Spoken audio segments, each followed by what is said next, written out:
être au top. À quoi fait-on référence? J'ai trop souvent dans ma vie, et je continue encore à entendre cette phrase dans ma tête ou dans mon entourage qui dit Don't stop until you make it to the top. N'arrête pas jusqu'à ce que tu aies atteint le sommet. Mais de quel sommet on parle? Alors je me suis assis et j'ai pensé, et cette pensée, j'aimerais la partager avec vous. Être au top veut dire, en d'autres mots, être dans les hauteurs, arriver au sommet. Cela peut faire allusion à notre santé, cela peut faire allusion à notre vie d'un point de vue social. Comme aussi, être au top est une marque de commerce que trop souvent on utilise de nos jours. On s'est fixé un point, un but, et tant aussi longtemps qu'on ne l'a pas atteint, on ne se considère pas être arrivé au top. Ça me rappelle l'histoire d'un homme dans Luc 12, 19. Il s'est dit, j'ai tout ce que j'ai fait tout ce que je pouvais faire, mon âme, assieds-toi et mange. Mais alors, c'est ça être au top? Parce qu'il est mort la minute après. C'est quoi réellement être au top? Quand on sous-entend qu'il y a un top, dans le sens contraire, il devrait aussi avoir un sol. Le monde, livré à lui-même et à sa fuite de Dieu, s'est érigé des dieux. Comme ces idées alléchantes que les hommes peuvent atteindre des sommets, réservés à l'élite seulement, ceux en mesure de se battre pour arriver au top. Laissant donc la masse dans le néant, le simple, le normal. La Bible nous parle clairement et dit que ces gens-là ont fui Dieu, se sont détournés de Dieu, et se sont adonnés à des actes immondes, régnant l'image de Dieu en eux. Mais alors, pourquoi retrouve-t-on aujourd'hui cette même lutte acharnée dans les églises? On veut avoir la plus grande église, le plus beau ministère, être le meilleur prédicateur, le plus de membres possible, tout ça parce qu'on veut atteindre le top. Avons-nous oublié que être au top pour un chrétien est être la réplique parfaite de Christ sur cette terre,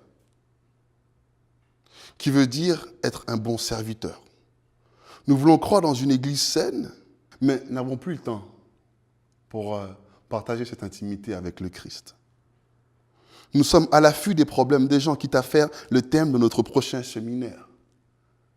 Délivrer les chaînes, délivrer les captifs. Vous n'avez plus d'argent, venez nous voir.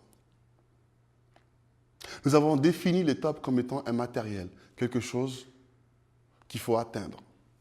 Mais ma Bible me dit qu'il a tant et tant et tant aimé qu'il a donné son Fils, et ce Fils est mort à la croix. Alors pour moi, le top, c'est la croix.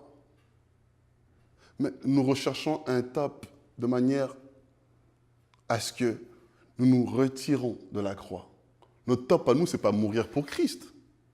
Notre top à nous, c'est avoir la meilleure voiture, le meilleur caméraman, la meilleure vidéo, les meilleurs habits. Être au top. Revenons à l'essentiel. Si notre amour pour Christ est réellement vrai et réel, alors être au top, ça serait ressembler à Christ. Je crois pour ma part que je suis le premier qui vous dira que oui, pour moi, il y a encore quelques minutes, être au top, c'était avoir les meilleurs habits, être entouré des meilleures personnes, parce que can't stop until you make it to the top. Mais la barre a tellement été mise haute par Christ que j'ai compris, pour ça que je partage avec vous, que être au top, pour vrai, c'est tout simplement ressembler à Christ. Parce qu'on ne peut pas payer le prix qu'il a payé à la croix. Et c'est ça, être au top. On ne peut pas mourir comme il est mort pour nos propres péchés parce qu'on était condamnés. Pose-toi réellement la question. Est-ce que tu veux Christ comme d'un outil pour t'emmener au top, ou tu vises Christ qui est le top de toutes choses, le sommet de toutes choses? Être au top. Change ta façon de voir et de penser. Car je crois pour ma part que être au top, c'est Christ. Alors je vous laisse sur cette idée penseuse que je crois que être au top, c'est tout simplement ressembler à Christ. Tout le reste, ça passe. Lui est éternel. Alors visons le top, comme Paul, courons dans cette lutte à atteindre Christ. Restez au top. Miracle.